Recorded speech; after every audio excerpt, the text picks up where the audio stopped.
A stat that really resonates with me is one that revolves around senior living, but 60% of healthcare organizations lack a succession plan. And it's not necessarily their fault because there's a couple factors that come into play. One is you have to have the firefighter mentality. How am I going to put out this fire? Meaning someone resigned, I got to put this fire out by getting somebody in the role. They don't have a builder mentality. How do we build a bench to be prepared for the next potential resignation? What if senior living's biggest leak isn't in care? It's in leadership. Today, you'll hear why the pipeline is cracking and what we must do right now to fix it. Welcome to From Leads to Leases, a CCR growth podcast that helps senior living providers transform their complex challenges into opportunities. Listen in for stories from industry leaders, innovative strategies, and insights. And with our expertise, learn how to increase occupancy faster, guaranteed. Welcome back to another episode of From Leads to Leases, the podcast that dives deep into the senior living and senior care industries, bringing you insights, strategies, and stories from the experts at the forefront of innovation, leadership, and care. I'm your host, Jerry Vinci, CEO of CCR Growth.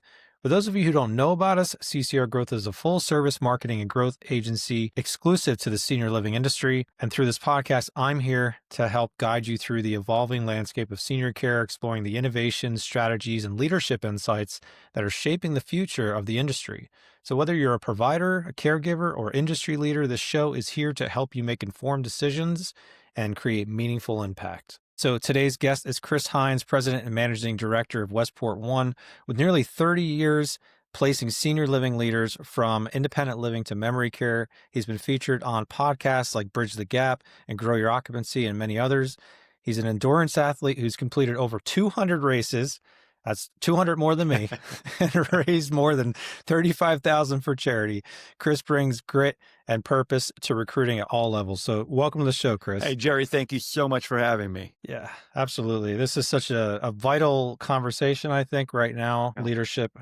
And what we're seeing in terms of growth in the senior living industry is expanding and contracting at the same time in all areas. Yep. So I think I think recruiting is such a big part of this. So I wanted to just start off by talking about the concept of the pipeline is already cracking. And, you know, I looked up some relevant data and it said 11,000 Americans turn 65 every day.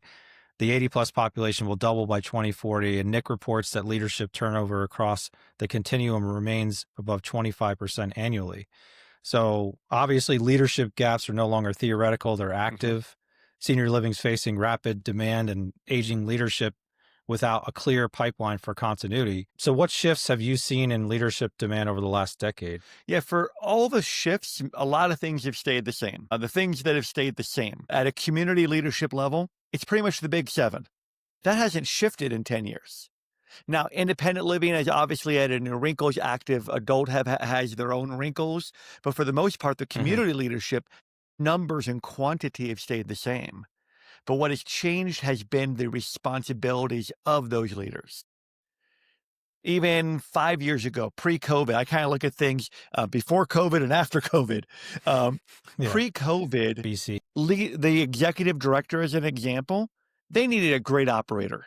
They needed someone who was great with the residents.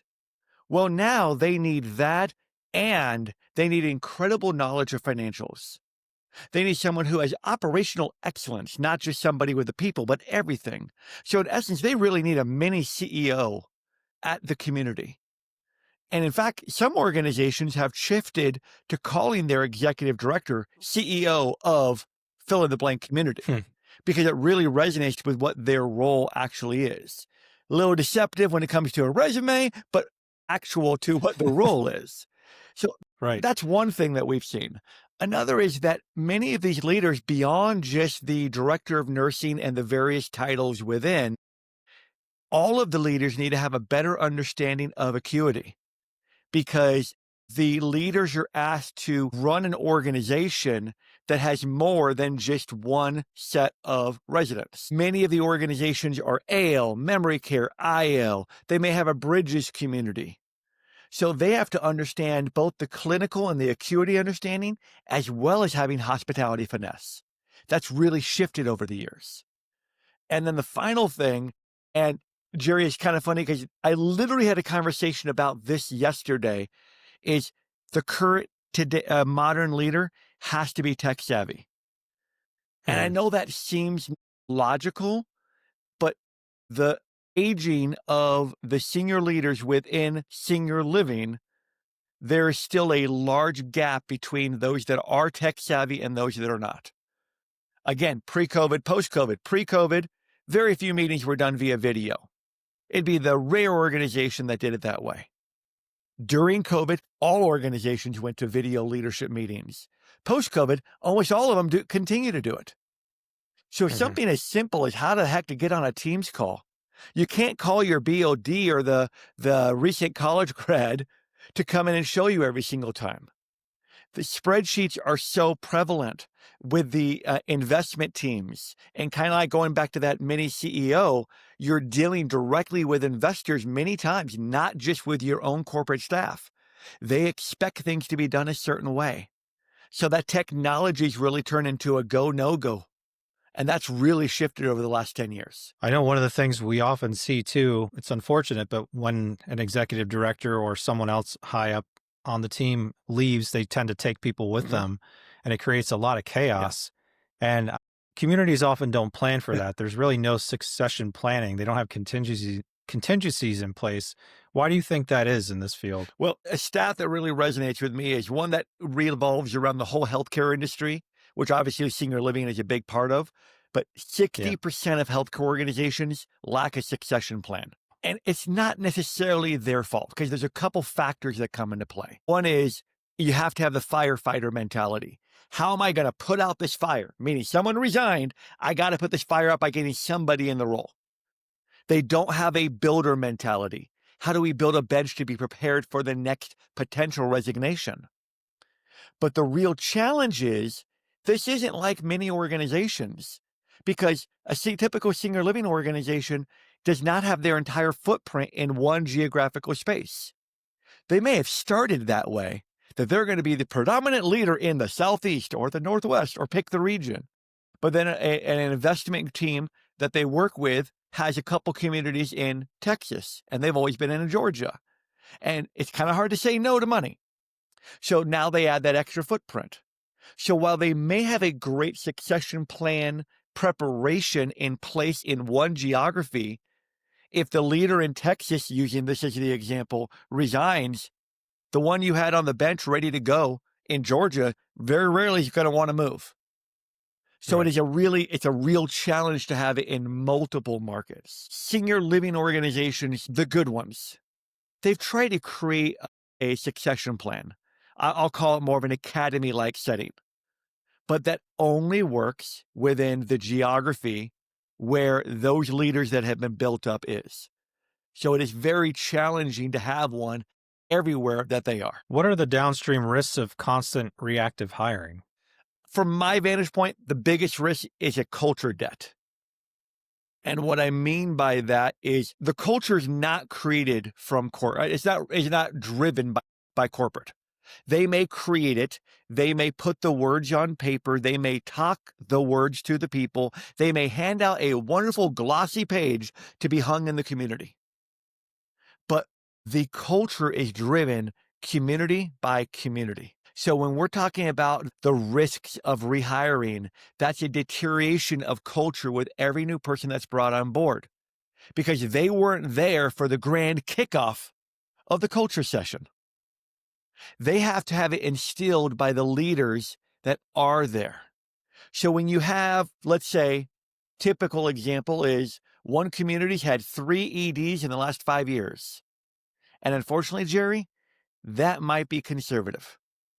Well, the first 6 months of the new ED is literally just rebuilding the trust of the rest of the team. So that becomes a real challenge. And I have had real conversations with clients about the cost of a bad hire. It's not just about the job posting they put out there on Indeed or LinkedIn or whether they pay a fee to a recruiter like us. It's the lost productivity. It's the damage to the reputation. When a resident goes on Google reviews or on Yelp reviews and puts a comment out there that this is just a revolving door of staff, that hurts you more than any one good Yeah. future hire can build. We see it in real time. We often get the call usually 2 or 3 weeks after somebody's resigned because they're going to try to fill it on their own. And then they get us on board to help them find the right talent. And it's not an overnight success. We don't have a magic keyboard to type in a couple keywords and out pops the perfect candidate. We have to go and do real recruiting to find people who are really good at what they do, but are in a level of pain or less challenged or bored or don't have the support to identify them, qualify them, bring them into an interviewing mix. So it could be a couple of months from when that person resigns to when the new person comes on board. So that downward spiral of lost talent is just tremendous to deteriorating the culture build of that organization. And it's not fixed overnight. One data point I found that's pretty painful is for mid-size operators, turnover costs total on average 1 to 2 million annually. Yeah. Yeah. We've run analysis of our own, and unfortunately, not that many organizations, whether it's senior living or not, believe what a recruiter says in the cost because they think it's a sales line. But I've been doing this for 28 years now. Literally, my 28th anniversary was this month. So I'm looking at these numbers from real hard facts of my time. And it could be anywhere from 5 to 7 times the annual salary of the individual. That's staggering. And that's just one hire. Right. Put that into the typical, again, that big 7 of community leadership. If you have 2 or 3 of those turn over the course of the year, now you're blowing your $1 million number out the window. I think one of the big challenges too is the communities are unknowingly sabotaging their own recruiting with a slower hiring process than is Yeah, they are. necessary, or slow follow-ups or disorganized decision making. What are some of the biggest mistakes providers make in the hiring process? Well, unfortunately, we could spend 6 conversations over the next 19 hours and I still wouldn't be done. So I'll just talk about a couple of the big ones. I wish it weren't the truth, but it is. The biggest is lack of speed. If a company is looking to fill a role with a body, somebody that fills the seat, then speed's not as important. If they truly need a top level talent, someone that's going to be a difference maker, that's going to be a culture shifter, speed kills. Because a good candidate, whether they are found on Indeed, on LinkedIn Jobs, through an internal referral, or through a recruiter like me, a good candidate statistically has 2 to 4 opportunities that they're considering at any given time. Now, if we're in a downturn in the market from a senior living standpoint, that downturn is different than a downturn in the traditional economy because they have to have those roles filled. It's not like they can go, oh, well, we don't need an ED in this building. We're going to have John 2 states away handle this building as well. It doesn't work that way. So the market is only getting tighter. So when they have a lackadaisical process, or even worse is I'm too busy to interview this week. This week turns into next week. And now that 3-step process has gone on over 4 weeks. Almost time and time again, they are going to lose that top talent. They're going to find a body, but they are not going to find that difference maker. That's only one issue. Another issue is too many interviews. It's good to have the critical decision makers be involved in the interview process. But when I challenge whether it's a VP, SVP, or the president of an organization, and ask them through all of the processes you've done, what's your average tenure? Fill in the blank of the role. And if they give me a true, honest answer, them getting everybody and their brother involved in the interview process did not make a difference in the longevity of their staff. So when they fall down that rabbit hole of continuing down what they've always done, does not mean it's always worked. So we had a fantastic candidate last month. True A player, top 10%, or forget 20%, a top 10%, a true difference maker. After 3 interviews, the company said, well, we want him to talk to a couple more people. I'll get back to you on Monday. This is on Friday. I'll get back to you on Monday and see when we can make that happen sometime this week. We let the candidate know. The candidate goes, no, I'm not waiting anymore. If they can't get their act together right and tell me how many steps are going to be involved up front, what are they going to be like when I'm on the job? I don't need that True. indecisiveness. By Monday, they let us know they accept another offer. So literally, too many interviews or changing of course can really alter that. Another element is ghosting. And ghosting happens in a myriad of ways. It could happen in the simplest way of, let's just remove us from the equation. They post a job. A candidate applies. That candidate who applies is one of 277 candidates who've applied.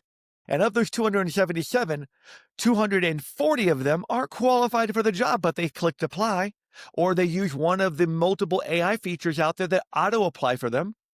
So now, through no fault of the internal talent acquisitions team capabilities, they're screening through all those resumes. And by the time they find those 20 or 30 that are even worth looking at, to find the one or two that are worth actually sending a we're interested email, 4 or 5 days have gone by.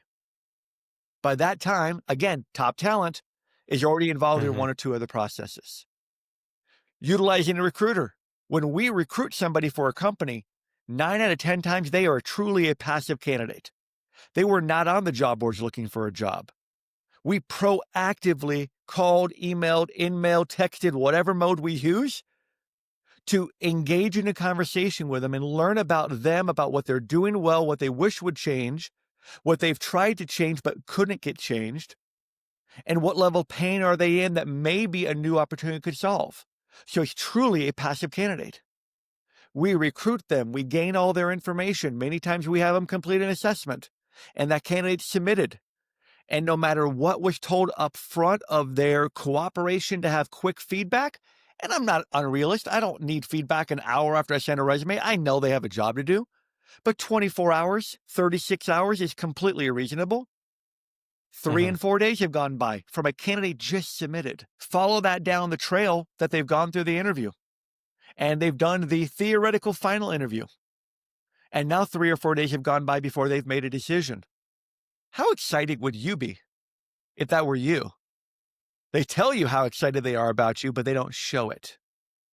Right. So that ghosting can really slow down a process. The final thing is a lack of internal alignment.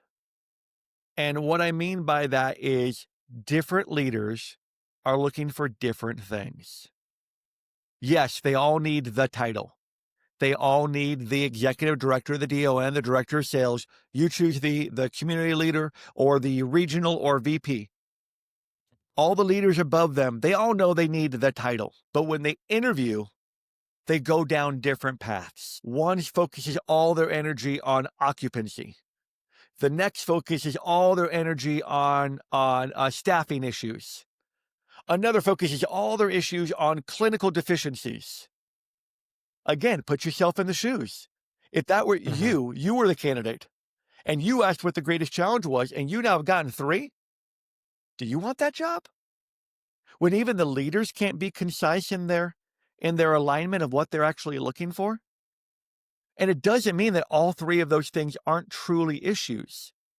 But when there's not a concerted focus from the top, someone who's really, I'll call him a taskmaster, but really a process master, that makes sure that everything is running quickly and smoothly and that the focal points are all being covered.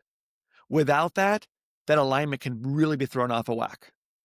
So that's really 3 or 4 just of the litany of things we could cover that can slow down a process. When you identify something like that, how do you help your clients rethink their process and get them thinking differently about recruitment? Yeah, the first is to understand what their process is. I mean, we don't need to change something if it's actually working. So if they have a process that is 2 or 3 interview steps, which is pretty typical, and they can get that done within a 8 to 10 day time frame, including weekends on that, because those are days of the week. So we're talking 2 business weeks. That is a reasonable time frame. So if we start getting feedback on their process, it's going to take longer than that. Or one of the typical lines we get is, hey, Chris, we're going to do everything we can to wait till we find the right person, no matter how long that takes. Then it comes down to education. It comes down to questioning of how important is this role? What type of coverage do you have? If it's if it's an ED role, as an example, if they have an operations specialist who's just coming off another community and they could put them in that seat for 4 to 6 weeks, okay, they could spend a little more time. But if they have to Mhm. pay for an ops specialist to go in there that's not in that geography, even if they're an internal employee, they're still paying travel because they're sending them home each week. They're still paying a per diem, and all that goes to cutting into costs. That's affecting the NOI. So we'll ask questions about things like that. We'll try to understand the real importance of when this role really needs to be filled by, and the answer cannot be yesterday, because that's not possible. In our senior living world, the typical notice is 30 days. In Mhm. almost every other industry, it's 2 weeks. So we have double the time frame for a professional resignation. That causes a challenge of itself. So we try to work with them to map out a process, understanding what they do and trying to figure out where can we possibly combine a step. Where could somebody that needs to be in the process theoretically, where could they be added as a bridge between offer acceptance and start date? Because that same candidate has 30-day notice to give themselves. And the worst thing we want to have happen is a vacuum of silence from when they accept the job to when they start the job. So could the team members be involved in a lunch get together? It is an interim step between hire and start date. So trying to figure out what can be compressed to make that process, whether it is 2 or 3 or 4 steps, to figure out how is there no way that cannot be done in 8 to 10 days. Then, as I just kind of alluded to, of a process master, someone who's really a champion of that process. That might be talent acquisition, but many times it's the RDO or the VPO for that community, where they are the ones that are, like a better way of saying it, herding cats. They can get everyone who's busy to pick up the phone, pick up the email, return the text, to schedule the interview, and they don't take the busy card. It's one thing for me to ask, it's another thing for that leader that they report directly to ask for those times.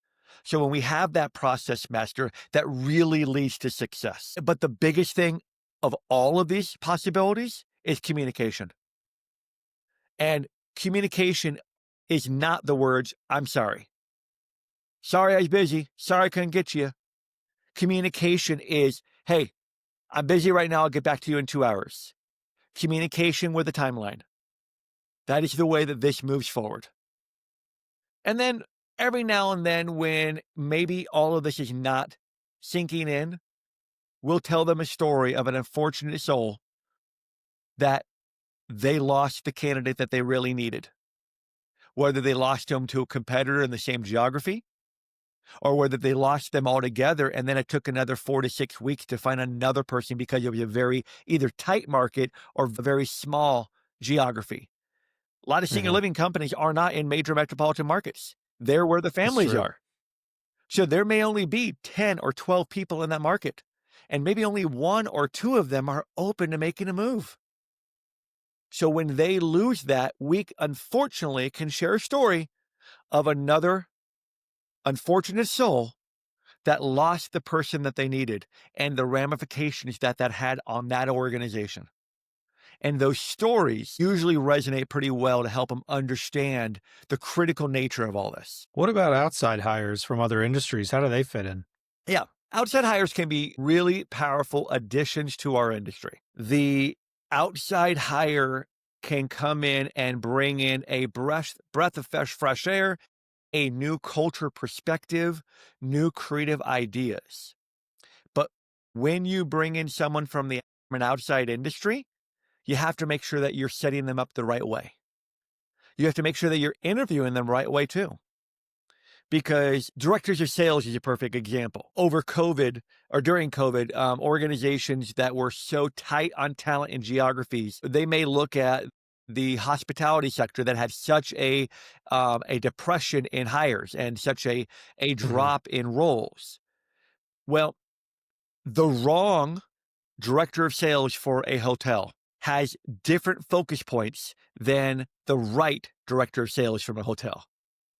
And what I mean by that is some are very hospitality driven, meaning they're willing and able to give away what needs to be given away to make the customer happy. Hey, we'll comp that room. I'll get concierge to work to get to you those tickets to solve that problem. Well, in senior living, we don't have comp tickets to give away. They can't comp a room for the month because it's not just a one night stay, it's a perpetual stay. So you have to make sure that they understand the economic side of the situation. And if you could dig in deep and understand their why, if you could understand what makes them tick, you could interlace stories about senior living and the real impact that we could have on a non-transient environment. Hotel guests, they come and go 1 to 5 to 7 nights. They're out the door. Well, our residents are hopefully there for a long time. Sometimes they leave. Sometimes there's unfortunate death.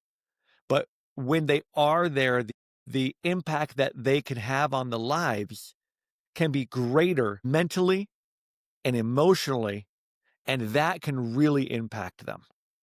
So if you bring in that outside talent from outside senior living versus recycling through the same batch of people that have been there over and over again, it can do some really cool things for that organization. I want to talk about culture a little Sure. bit. I know culture isn't pushed from the top. It kind of lives and dies at the community level. What do great culture carriers look like on the ground? Yep. And I'm going to reiterate something I said earlier. Culture is not driven by the corporate team. It is started by them, but it is driven from the community, employee by employee, community leader by community leader. That is such a critical thing to remember when it comes to driving culture.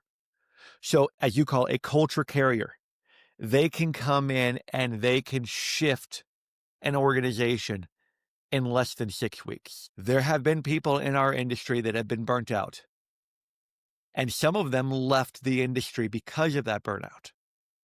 But guess what? One of the dirty little secrets is some were burnt out, but they didn't leave. So they're still there. So they are still fighting the emotional and mental struggles that impacted them over the last 2 to 4 years. So they may not be the breath of fresh air. They're there, they're doing a job. They're probably good at their job, but they are not helping. They are not mentoring. They are doing their job and nothing else. So if you could find a true culture carrier and bring them into the organization, they could impact that community. One of the things that we'll do when I hear the stories about culture being such a critical factor, we have a search right now where that is a critical factor. They have unfortunately gone through a couple of executive directors, and the team is kind of shell-shocked.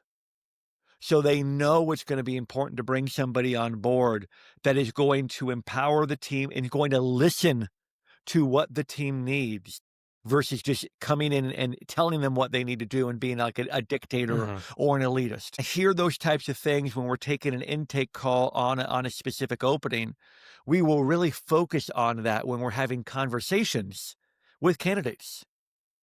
And even when we're down the line in the interview process, when we're doing reference checks, I'll find out and ask about things beyond just the skill. And what I'm looking for is traits from the supervisor that they worked for. A line that I'll hear is, if they left, their entire team would go with them.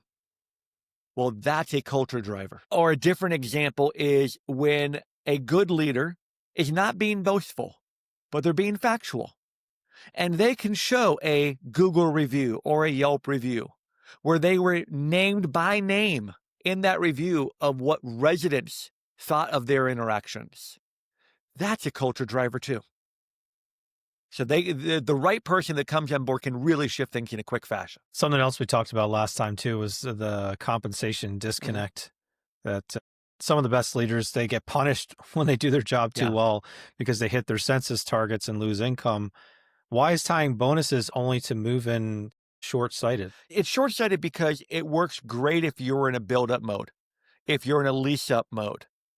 But Yeah. once you get the community, I'm talking if it's a new community after 12 months, if it's an established community, whenever that sucker is leased up to at least 90%, doesn't matter how old the community is.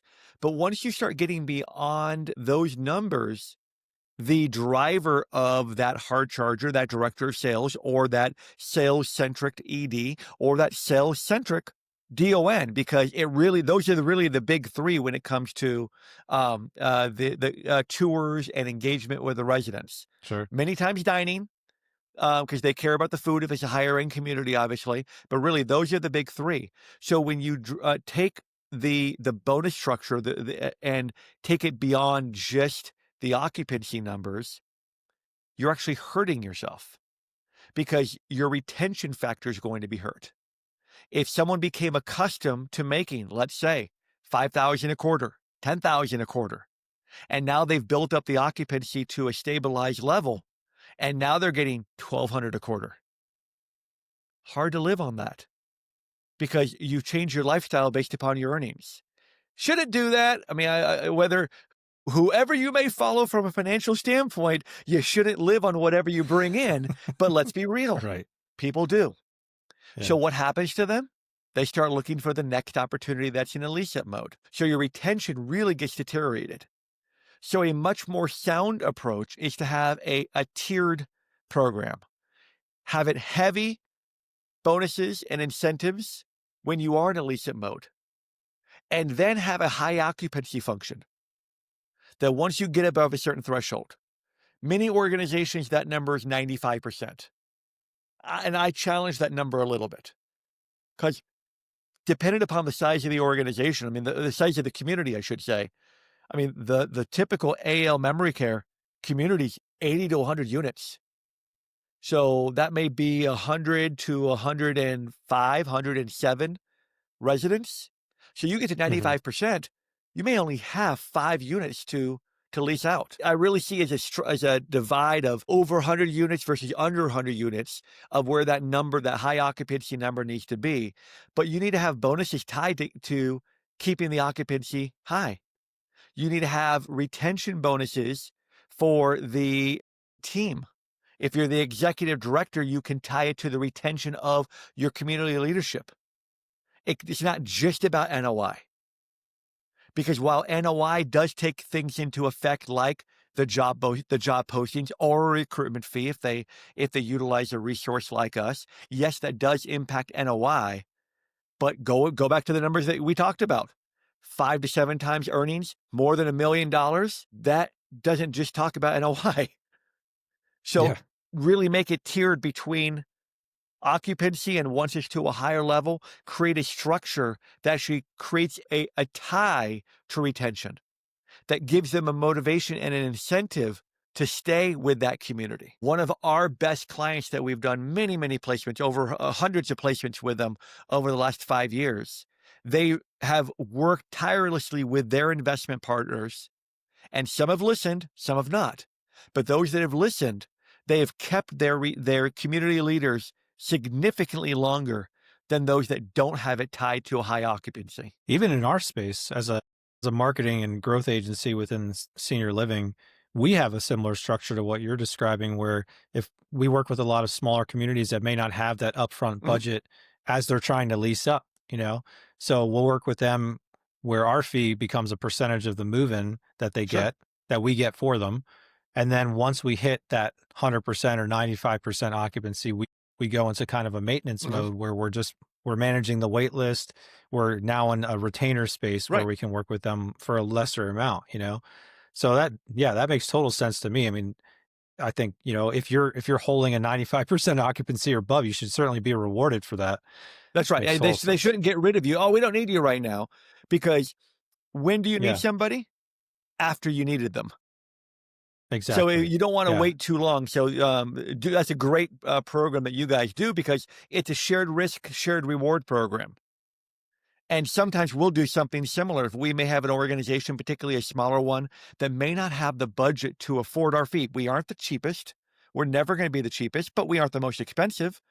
But if there is a situation where they may not be able to afford it, we may be able to create a retention, shared risk, shared reward fee structure.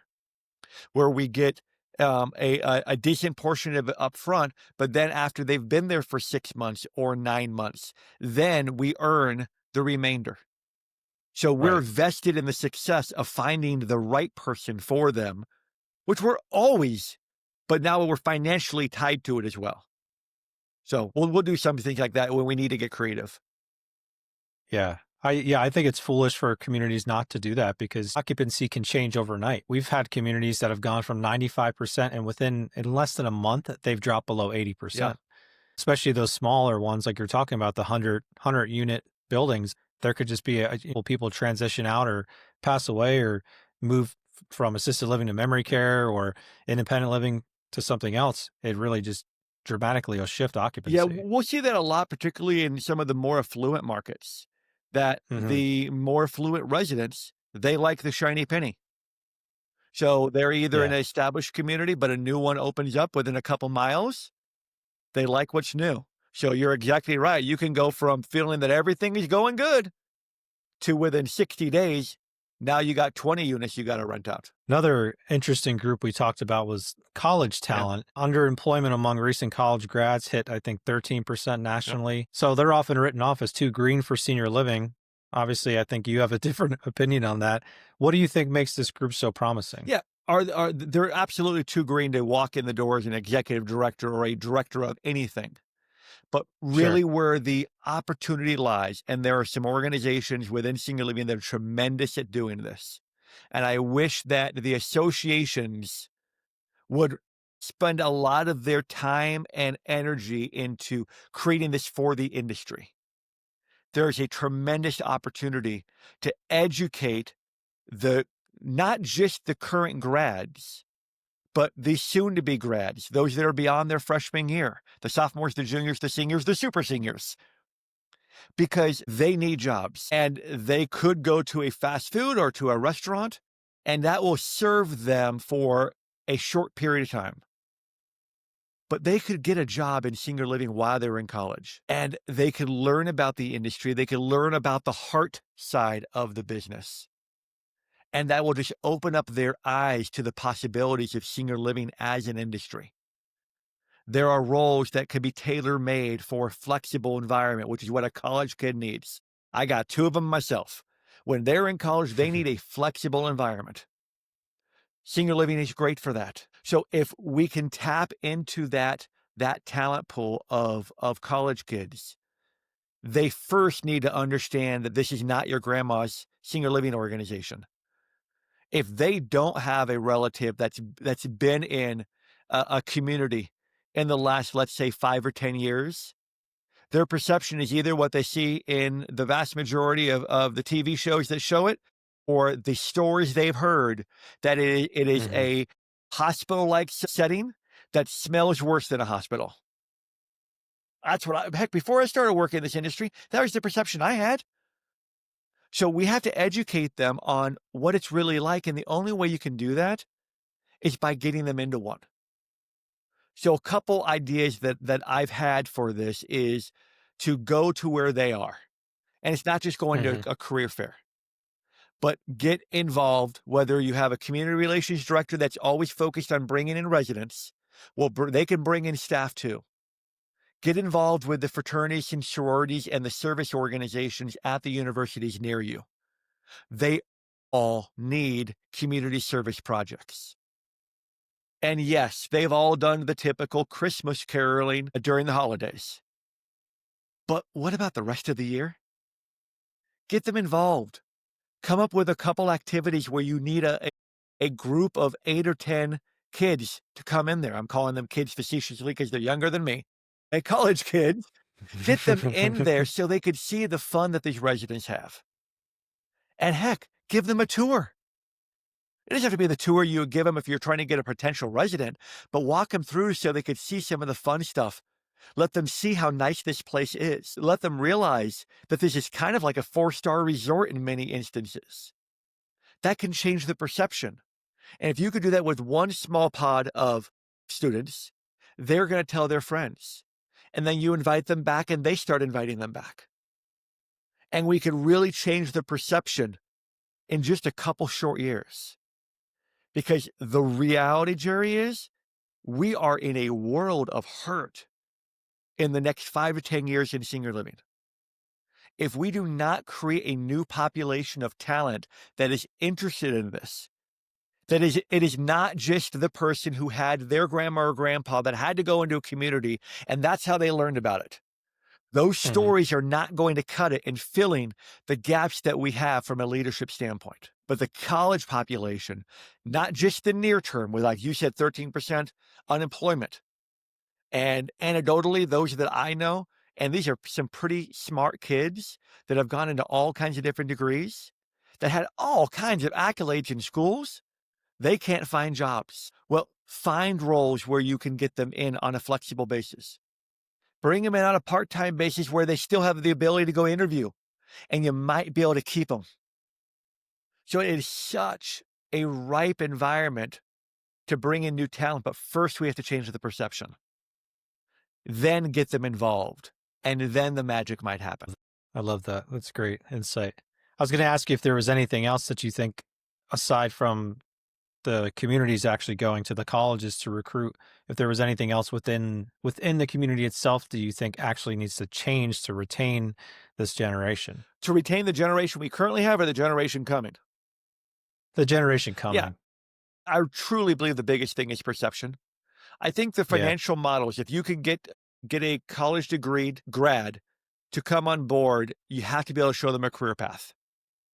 You can't just bring them into one role, let's say activities director, because that's a pretty common thing if you bring someone with light experience in. You can't just tell them, hey, this is your job. You have to be able to show them a path of advancement. Because in their mind, or what they were told by their parents was, if you aren't advancing, you're dying. So you have to be able to show them the career path. And many organizations are pretty good at doing that. But for a college kid, they have to be able to see it in the big picture. They have to be able to see what a 3 or 5 year path looks like. Because without that, they're going to follow the norm and they're going to be out the door within 18 months. Mhm. So if they have that path, they may stick a little bit longer. If they know that they need to do X, Y, and Z in order to get the next move, they'll work harder towards that. The fallacy is that the Gen X, Gen Z, the Gen A, that they're lazy. No. I know some pretty lazy baby boomers. I know a lot of lazy Gen Xers. So it's not the generation that's lazy, it's the human. You show someone the right path. You give them the right tools. You provide them the right resources. You give them a mentor. You could actually keep them and you could help them grow within your organization. So beyond tapping into it, beyond changing the perception, you got to show them that path. I want to talk a little bit about you and get into some things here, just about you and what motivates you and purpose. I know I mentioned in the intro about your 24-hour race and how you raised $35,000 for dementia care, children's hospitals, and Crohn's research. What's the story behind the 24-hour challenge? Yeah, so I love running. I know it's hard for some people to believe, but I do. I run every single day, and I've loved challenging myself. I'm a big believer in I want to give back more than I receive. So while I had done a couple fundraiser half marathons for the Crohn's and Colitis Foundation, I wanted to figure a way where I could impact all three of the organizations that I care greatly about. And that is the Crohn's and Colitis Foundation, because my wife has Crohn's disease and many of our friends in our circle have it, and we want to find a cure. I believe greatly in what the Shriners Hospital for Children does and the impact that they have on kids with so many different ailments. And obviously, in our world of senior living, I care about the quality of life of those living with dementia. I used to say suffering from dementia, and I was corrected by somebody, ironically, when I did my 24-hour run, that they aren't suffering, they're living. So you sometimes suffer. You all the time live. So I wanted to try to find a way of how I could, with my capabilities, how could I do something to raise funds to help those organizations? And doing a half marathon in my eyes wasn't going to cut it. At that time, I had already done 5 marathons, so I wasn't going to raise the needle by anyone of doing that. So I'm like, well, people live with these diseases 24/7. What if I ran for 24 hours? Had a conversation with my wife when we were walking one day, and she goes, "That sounds about as crazy as you are." So I put it to a test to see if I could train myself, talk to people who had done 24-hour runs, because trust me, I'm not the first one to do a 24-hour run, but this Hmm. body, it was going to be the first time. And they talked to me about the ways to train myself so that I could successfully do it. And then it was about sharing my story, knowing that these people, whomever they are living with the diseases, whether it is dementia, whether it's Crohn's, whether it's a child with a cleft lip, or their left foot is 6 inches shorter than their right foot, and the sometimes 57 surgeries they have to go through before they're 18 to get it to normal. They live with that every day. So if they can do that for one day, I can suffer a way I know how to suffer, and that was running. So that story resonated with people. And I not only did it once, but I had so much fun with it that I did it twice. I did it in Uh-huh. 2020 and 2022. And between those 2 days, I was able to raise $35,000 that was split between those charities. But the best example of battling through, and where my mind really resonated with those that live with their diseases every day, was the second time that I did the 24-hour run. I started at 8 a.m. and I was going to finish the next day at 8 a.m. and it was about 3 a.m. So I'm 19 hours in, still with 5 hours to go, and I have excruciating pain in my calf. Well, the reality is this wasn't a race. This was my self-created wild idea. So I could have stopped and said that I did enough. But at that time, I thought about those living with dementia. I thought about our friends and family that that live with Crohn's. I thought about those kids. And I'm like, I need to find a way where I can continue what I said I was going to do. So going back to the old MacGyver show, I MacGyvered my leg. I put on some sweatpants, I grabbed a roll of duct tape, and I duct taped my ankle from pretty much my ankle all the way up through my upper calf, tight enough where they could still breathe, but that I could still Hmm. move and continue those remaining 5 hours. Because I was not going to Wow. give up on them, because no one was giving up on me. The people who had donated their money, many times when they didn't have it, but they were inspired by my story, there is no way I can give up on them. So they gave to me, I try to give back more to them than they gave. Is there plans to do another one? According to my wife, no. Because she is my crew chief. So if I'm up for 24 hours, she's up for 24 hours. But Yeah, you I guess never so. know what crazy idea I might come up with where I can cut through the clutter to continue in my crazy way of giving back. What has that experience taught you about business and leadership? Really, just so many things. I really believe being an endurance athlete, whether it's a half marathon, a 5K, or a marathon, or a crazy 24-hour run, it's made me a better leader. It's made me a better recruiter, because it showed me a variety of things about perseverance, about consistency. But the biggest thing that I've learned is that success does not come when people are watching. Success comes when no one's watching. So from a endurance running standpoint, the hundreds of hours that I put into preparing my body to be ready to complete the task, very few people see that. My family does, Hmm. but very few people outside of that do. In recruiting, the many time countless hours that we spend in research, that never gets seen by our team, because we're in a result-oriented business. If we find them the talent, then they hire them, then they reward us with a fee. They don't see everything that it takes to get there. So doing those types of events have really resonated and reminded me that success comes from the things that nobody sees. And how true is that within our industry? Which leader has to do things that a resident never knows about? So it really comes full circle to me. Yeah, tip of the That's iceberg, right. you know? You think about all the hard work and everything that no one else sees. Even in my industry, I see it a lot too, because we've been in business for 22 Wow. years. People, they'll definitely be envious of the path that we've been on and the growth trajectory we're on. But everybody just sees where we're at now and they forget that it took 21 years That's to right. get to where we are now.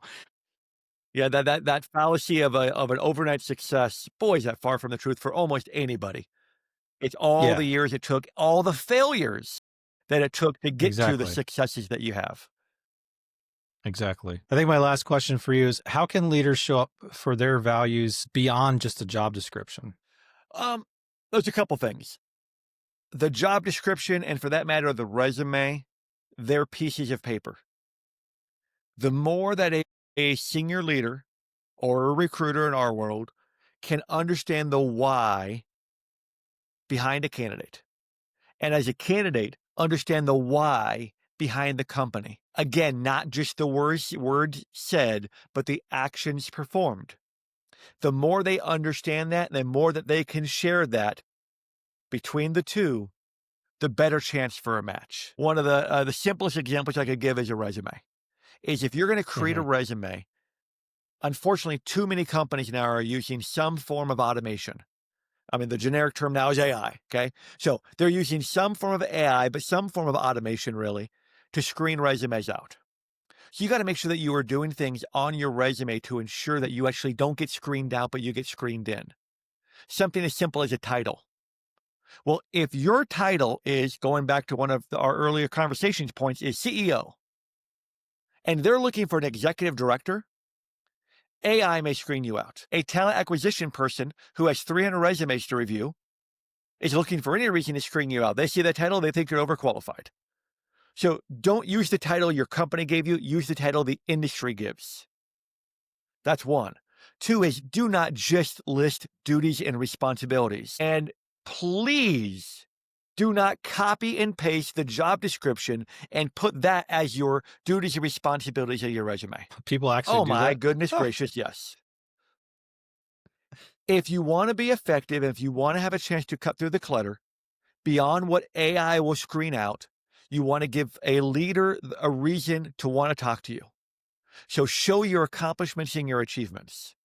And usually those comes in one of three forms. How did you make them money? How did you save them money? Or how did you significantly improve efficiencies?